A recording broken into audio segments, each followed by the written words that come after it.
Hello students, welcome to the English classes. अब हम adverb पढ़ रहे थे और एडवर्ब में हमने सिंपल एडवर्ब और उनके पार्ट्स पिछले क्लास में पढ़ा था।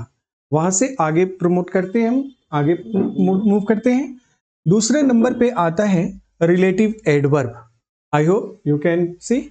रिलेटिव एडवर्ब यानी कि वे शब्द होते हैं जैसे व्हेन, व्हाई, व्हिच, जो किसी वाक्य में वर्ब से पहले आकर उसको मॉडिफाई करते हैं और वर्ब उस वाक्य की दोनों क्लॉजेज को एक दूसरे से कनेक्ट कर देते हैं।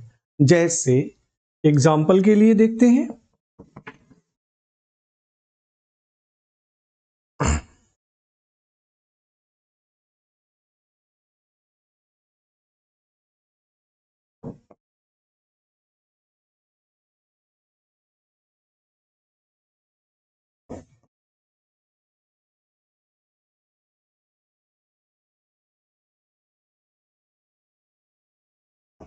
This is the pen which you gave me yesterday।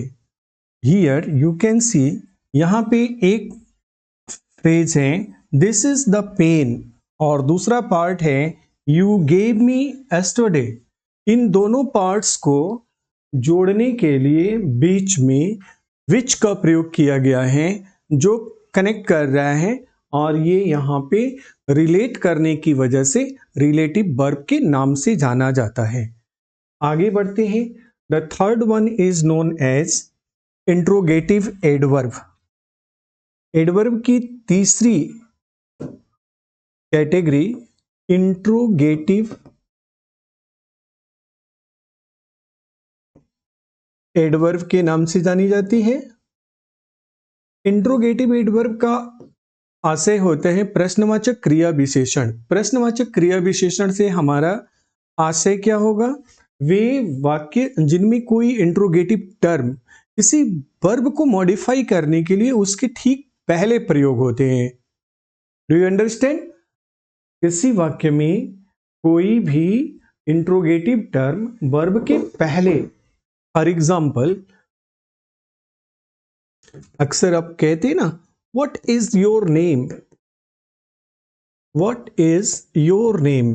Now you can see there is a verb is और इज के ठीक पहले हम प्रयोग कर रहे हैं विच का, जो यहां पे मॉडिफाई कर रही है उसके पहले आके।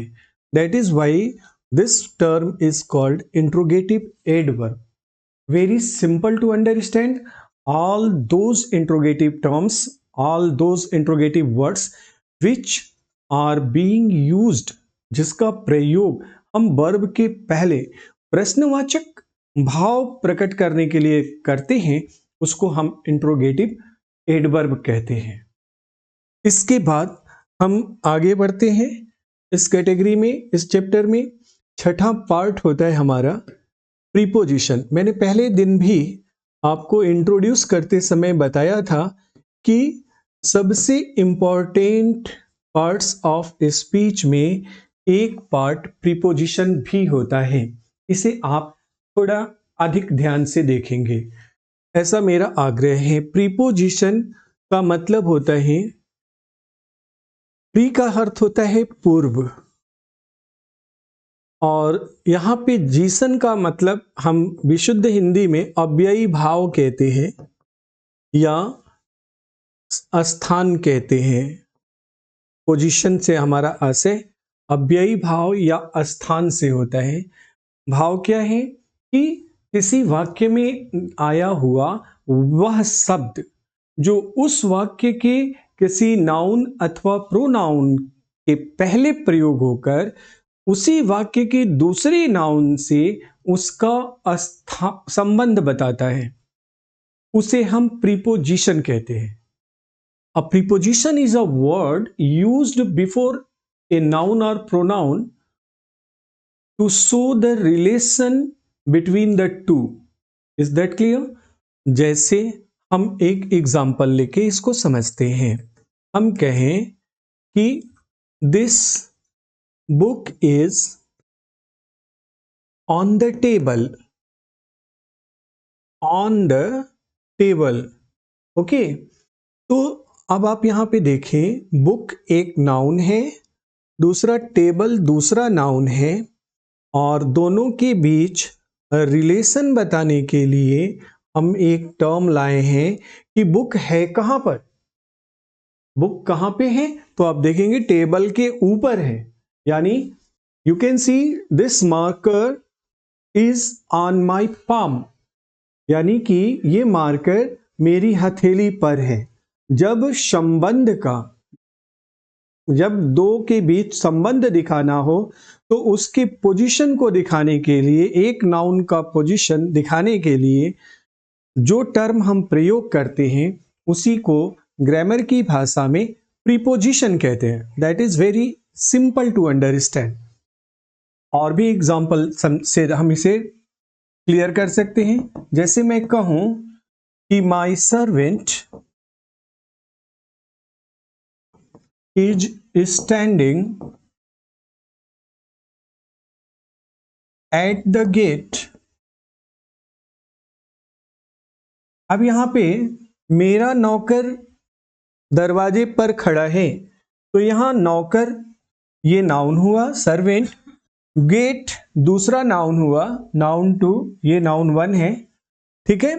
अब इसका पोजीशन क्या है, तो गेट पर खड़ा है, एट द गेट, इस नाउन से पहले, यानी कि प्री, और पोजीशन है इसका एट का, तो इस पोजीशन में, कौन सी पोजीशन में, तो प्री वाली पोजीशन में है, that is why we call it preposition. Is that clear?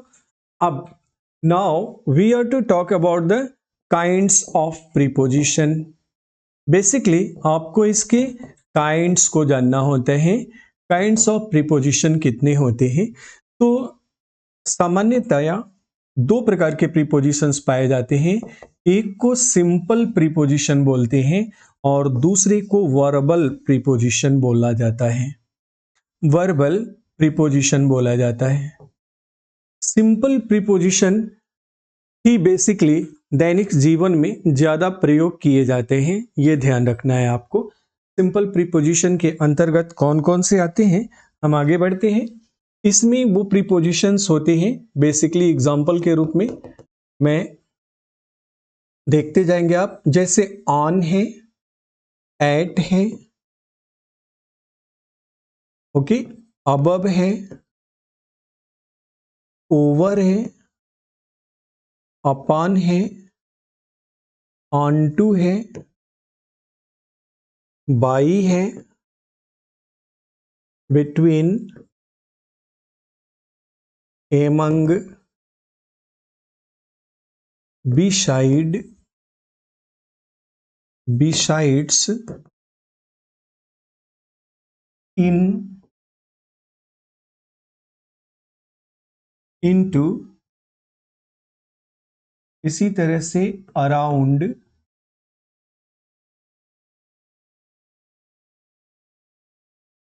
Around के बाद about,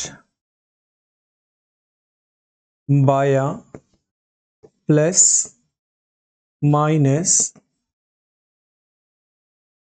then against, opposite, then within,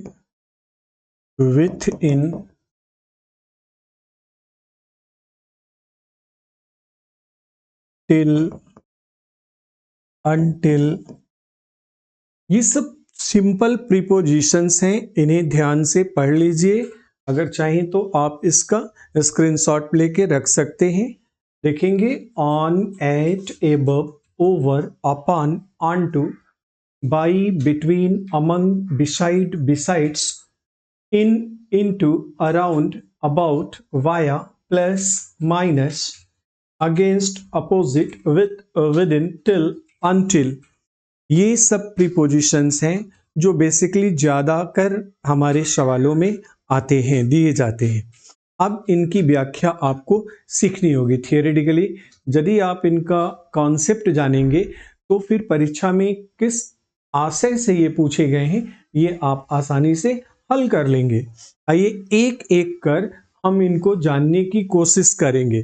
तो सबसे पहले इनको पढ़ने का तरीका आज हम आपको कुछ ऐसे होगा।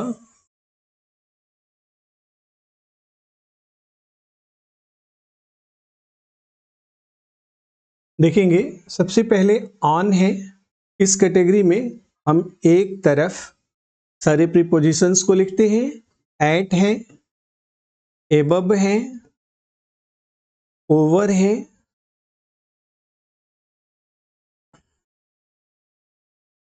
अपॉन है और ऑन टू है।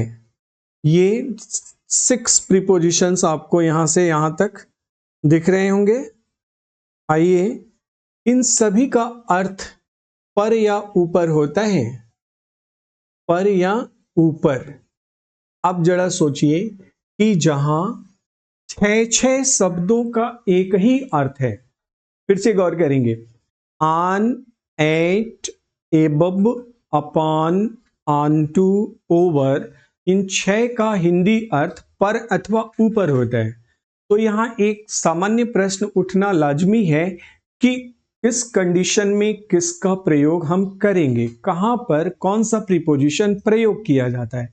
इसे मैं बेहद सरल शब्दों में आपको समझा रहा हूं, आप इसे समझने का कोशिश करेंगे। पहला, ऑन का प्रयोग हम टच का रिलेशन दिखाने के लिए करते हैं, यानी वहां करेंगे जहां टच का रिलेशन होगा।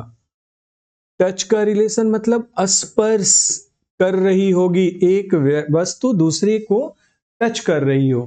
फॉर एग्जाम्पल, मैंने कहा कि ये कलम मेरी हथेली पर है, तो कलम हथेली को टच कर रहा है। Is that clear? तो यहां पे हम ऑन का प्रयोग करेंगे। The pen is on my palm, on my palm because it's touching the palm। दूसरा होता है एट, इसका हिंदी भी पर अथवा ऊपर होता है, लेकिन इसका प्रयोग हम नियर बाई स्थित किसी व्यक्ति या वस्तु के लिए करेंगे। जैसे मैं कहूं कि दरवाजे पर, मेरे दरवाजे पर एक तालाब है। गौर करिएगा, इस वाक्य का हिंदी सिंटेक्स देखिए। मेरे दरवाजे पर एक तालाब है, इसका आशय क्या जा रहा है? क्या तालाब दरवाजे के ठीक ऊपर होगा? नहीं ना, यानी कि आसपास है। इस बात को, आसपास को भी हिंदी में बोलते समय हमें पर या ऊपर कहना पड़ रहा है, दरवाजे पर। इसको अंग्रेजी में ट्रांसलेट करते समय आप कहते हो कि there is a pond at my gate या एट माई डोर। देखना है, एट माई डोर। अब यहां पे ऑन का प्रयोग यहां पे इलॉजिकल होगा, जो पॉसिबल भी नहीं है। कोई तालाब किसी दरवाजे के ऊपर नहीं ही हो सकता है ना। आइए देखते हैं। तो इस प्रकार मैं कहूं कि 2 लड़के गेट पर खड़े हैं, जरा जाइए बुला के लाइए। 2 लड़के गेट पर खड़े हैं, तो 2 boys are standing at the gate. अब यहां पे ऑन द गेट नहीं कहेंगे आप, क्लियर? क्योंकि वो प्रैक्टिकली वो दरवाजे पर कोई वेट करता है, उसके ऊपर चढ़ के चौखट के ऊपर नहीं टच वेट करेगा। तीसरे नंबर पे आते हैं अबब। अबब का हिंदी अर्थ भी पर अथवा ऊपर ही होता है, पर अथवा ऊपर। फिर यहां इसका प्रयोग कब करेंगे, इन विच कंडीशंस? तो यहां पर स्टूडेंट्स इसका प्रयोग हम एक आदर्श ऊंचाई के लिए करते हैं। What do you mean by आदर्श ऊंचाई? क्या आपको पता है? जिसको हम मेजर कर सकते हैं, सिंपली जिसे हम मेजर कर सकते हैं, उसके लिए हम अबब का प्रयोग करते हैं। फॉर एग्जाम्पल, ये पंखा मेरे सिर पर है, तो पंखा 6 फीट या 8 फीट की ऊंचाई पे लटका है मेरे सिर से। इसको हम मेजर कर सकते हैं, इजीली मेजर कर सकते हैं। तो यहां पे हम इसको बोलेंगे कि the fan is above my head. ये छत हमारे सर पे है, यानी हम सबके सिर पे है ये छत। तो this roof is above our head, यहां पे ऐसे बोलेंगे। अच्छा, यहां पे ऑन का प्रयोग नहीं कर सकते हैं आप। जैसे ये नहीं कह सकते the fan is spinning on my head, क्योंकि पंखा सिर पे तो होता है, लेकिन सिर के ऊपर नहीं होता है। There must be some ideal difference, ideal height पे होता है। Is that clear? तो वहां पे जब भी कहीं आइडियल हाइट की बात होगी वहां पे आप प्रीपोजिशन अबव का प्रयोग करते हैं। Next, coming to the next, over. Over का हिंदी भी पर अथवा ऊपर होता है, लेकिन अब भाव का अंतर है। इसका प्रयोग हम उस हाइट के लिए करते हैं which can not be easily measured, जिसे हम आसानी से मेजर नहीं कर सकते हैं। Is that clear? जिसे हम आसानी से मेजर नहीं कर सकते। फॉर एग्जाम्पल, आसमान हमारे सिर पे है, आसमान हमारे सिर पर है। क्या आसमान की ऊंचाई को हम, अच्छा कल मैंने देखा कि एक प्लेन मेरे छत के ऊपर से उड़ा। अब जरा बताइए कि वो कितनी हाइट पे था, ये एग्जैक्ट बता पाना संभव नहीं है। तो जिसको हम एग्जैक्ट नहीं मेजर कर सकते हैं उसकी जगह पर ओवर का प्रयोग करते हैं। The sky is over our head, a plane flew over my head, over my roof, मेरे छत से ऊपर। Next, upon. Then comes up और ऑन का एक कॉम्बो आते हैं। अपॉन, अपॉन का प्रयोग भी पर या ऊपर के अर्थ में होता है, लेकिन अब ये क्या करता है, ये रिजल्ट ऑफ मोशन दिखाता है। Result of motion, result of motion से हमारा क्या आशय होता है, अर्थात कि गति का परिणाम दिखाएगा। गति का परिणाम, गति का परिणाम क्या होता है, जैसे हम कोई एक्शन कर रहे हो और उस एक्शन का रिएक्शन या रिजल्ट हमको जो मिलता है उसको दिखाने के लिए हम अपॉन का प्रयोग सामान्यतः करते हैं। जैसे एग्जाम्पल के लिए, मैं यहां पे खड़ा हूं, ठीक है, और मैं जंप करके इस टेबल पे चढ़ जाऊं, तो जब मैं जंप करूंगा तो मोशन होगा, मीन्स कोई ना कोई तो गति, जो भी 2 फीट 3 फीट जो भी हाइट है टेबल की, उस पे हम जमीन से उछल के पहुंच रहे हैं। तो उसी गति का परिणाम, जैसे मैं कहूं कि मेरी प्यारी बिल्ली मेज पर कूद गई, तो माई पेट कैट और my loving cat jumped upon the table. Now यहां पे ध्यान रखना है कि मेज पर कूद गई, गौर करिएगा, गति का परिणाम है, वो कूदी तब मेज पर पहुंची। इस तरह यहां पे हम अपॉन का प्रयोग करेंगे। जनरली आपकी कंपटीशन की परीक्षाओं में जो भी सवाल बनते हैं, अब उसमें जहां अपॉन देना है वहां ऑन दे देंगे वो, और आपको कंफ्यूज करेंगे। देखने में तो सही लगेगा, लेकिन अब आप अगर इस नियम को पढ़े हुए हैं, इसको माइंड मेकअप किए हुए हैं, तो आपके लिए कोई इश्यू अब नहीं होगा। Is that clear? आगे बढ़ते हैं। Last, use of on to. यहां ये बताना है आपको, जरूरी है कि जो 5 प्रीपोजिशन अभी तक आपने देखा, इनको तो आप एकेडमिक वे में पाते हो, इनको एकेडमिक वे में पहले भी पाते रहे हैं, लेकिन ऑन टू का प्रयोग सिर्फ कॉम्पिटेटिव लेवल पे ही होता है। ये एकेडमिक बुक्स में भी नहीं मिलता है और परीक्षाओं में पूछा जाता है। अंतर क्या होता है, इसका प्रयोग कब करना है आपको, ये यूपीएससी की परीक्षा में 2015 में आ चुका है ये सवाल, on to, preposition on to. मैं आपको क्लियर करूं कि इसका हिंदी अर्थ भी पर या ऊपर ही होता है, लेकिन ये अब से ऊपर दिए हुए 5 कंडीशंस में अप्लाई नहीं करेगा। ये क्या करेगा फिर, ये दिखाता है कि continuity of work, continuity of verb या वर्क, मीन्स ये उसी दशा में प्रयोग होगा जब जिस वाक्य में क्रिया का निरंतर जारी होना दिखाए, where the work is in progress, मतलब प्रोग्रेसिव कंडीशन में ही इसका प्रयोग करेंगे। वो क्रिया पूरी नहीं हुई हो, जैसे मेरी बिल्ली मेज पर कूद गई, तो बिल्ली से का मेज पर कूदने का क्रिया पूरा हो गया, क्लियर। अब वो कुछ नहीं कर रही है, there is no further action made by the cat, लेकिन ऑन का प्रयोग वहां करना है जहां क्रिया निरंतर जारी हो। The work should be in progress. For example, मैं कहूं कि एक बंदा या एक चोर उस खंभे पर चढ़ रहा है। एक चोर खंभे पर चढ़ रहा है। गौर करिए, खंभे पे चढ़ने की क्रिया अभी चल रही है, वो रुका नहीं है। The work of climbing is still continue.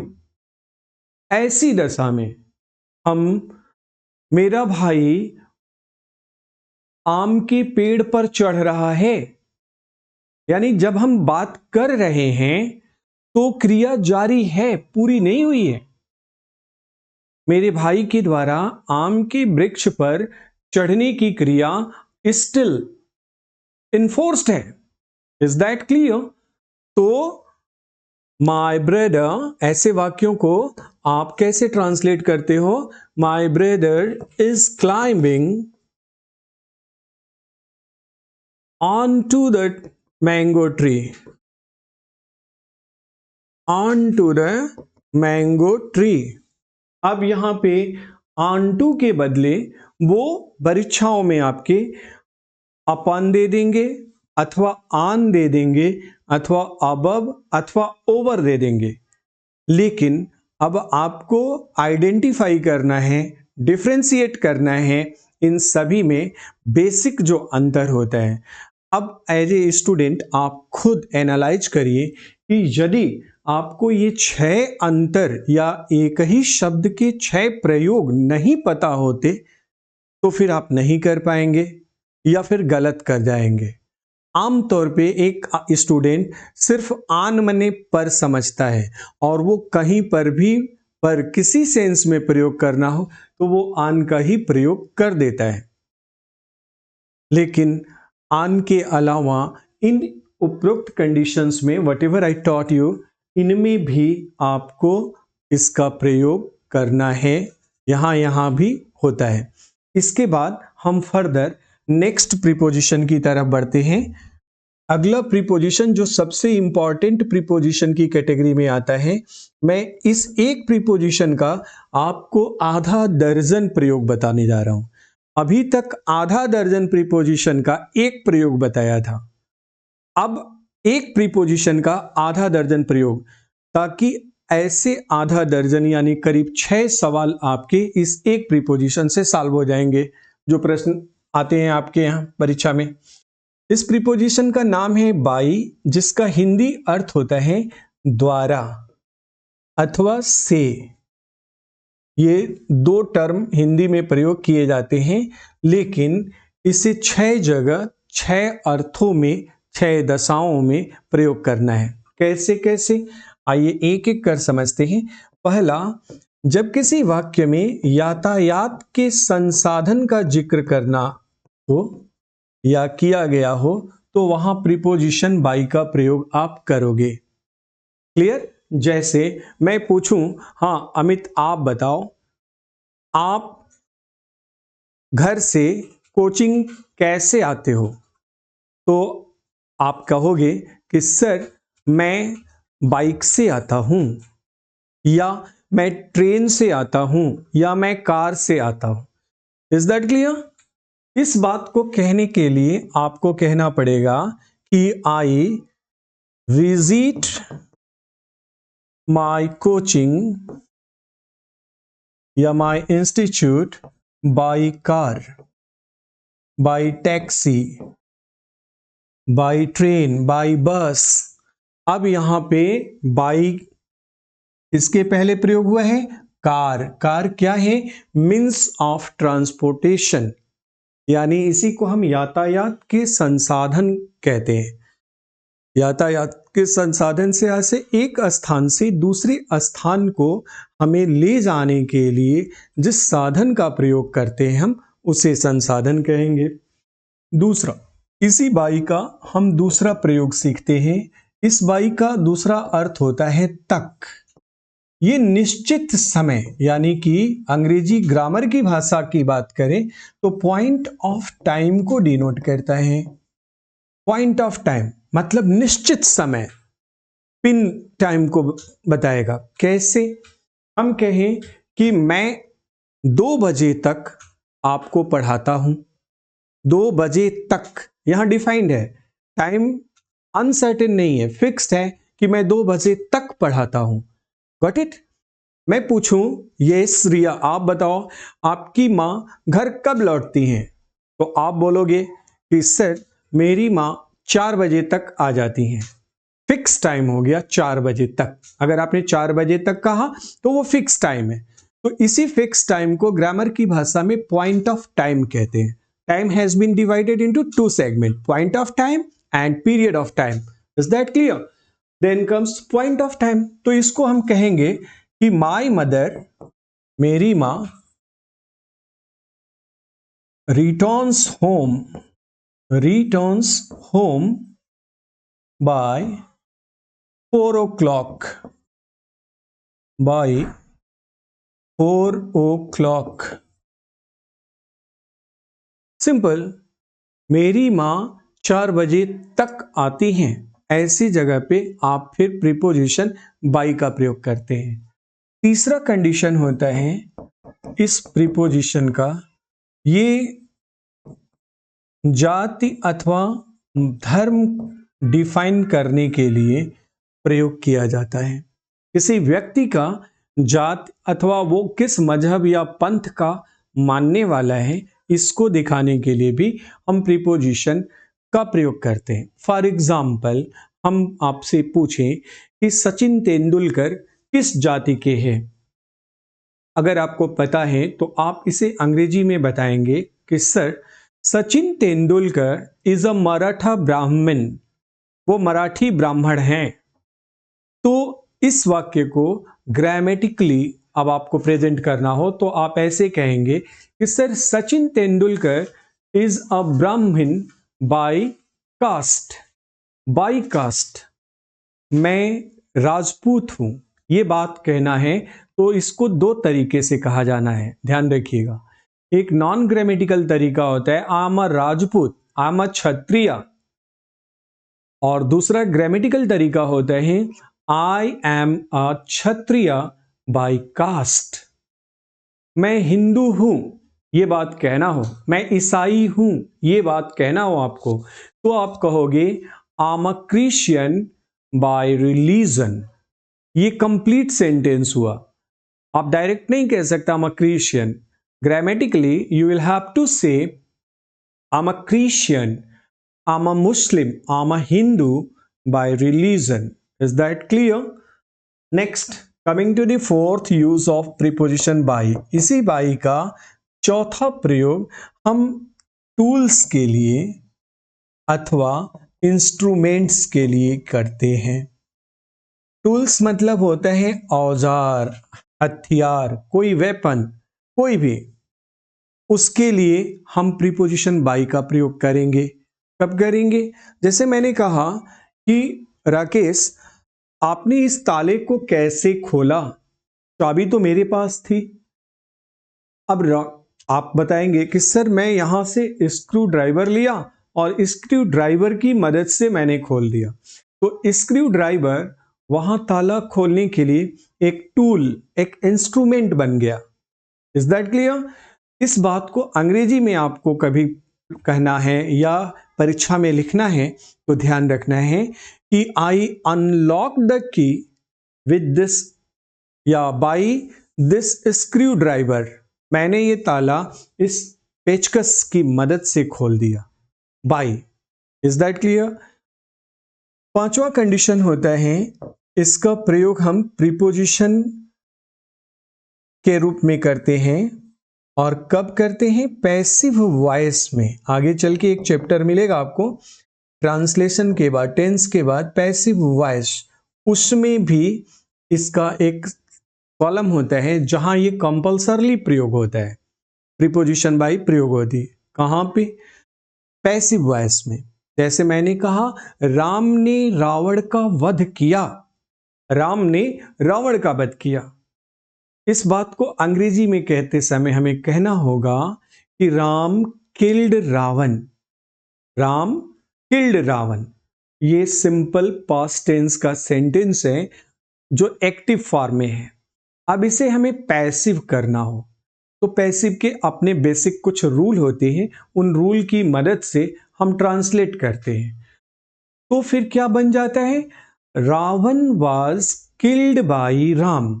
अब यहां वर्ब की पास्ट परफेक्ट पार्टिसिपल फॉर्म के बाद, वर्ब की थर्ड फॉर्म के बाद हमें प्रीपोजिशन बाई को कंपल्सरली प्रयोग करना ही होता है। Is that clear? तो यहां हम प्रीपोजिशन बाई का प्रयोग करते हैं। छठा प्रयोग देखिए इसी बाई का, मैंने कहा आपको आधा दर्जन प्रयोग सिखाऊंगा, तो एक शब्द का 6 प्रयोग देखिए। ये कहता है कि जब हम फ्रेज के रूप में बाई का प्रयोग करते हैं ना, फ्रेज, तो ये जैसे by and by, by and by, अब ये फ्रेज हो गया, एक और बाई से जुड़कर हमारा ये प्रीपोजिशनल फ्रेज हो गया, और तब इसका अर्थ बदल जाता है। बाई एंड बाई का हिंदी अर्थ होता है धीरे धीरे। जैसे आपसे अगर कोई पूछे कि क्या आपको आदित्य क्लासेस की अंग्रेजी समझ में आ रही है, तो आप कहेंगे कि यस सर, अब हमें धीरे धीरे अंग्रेजी समझ में आ रही है। Is that clear? तो यहां पे हमने प्रीपोजिशन बाई के 6 पार्ट, आपको 6 प्रयोग क्लियर किए। Okay, that's it.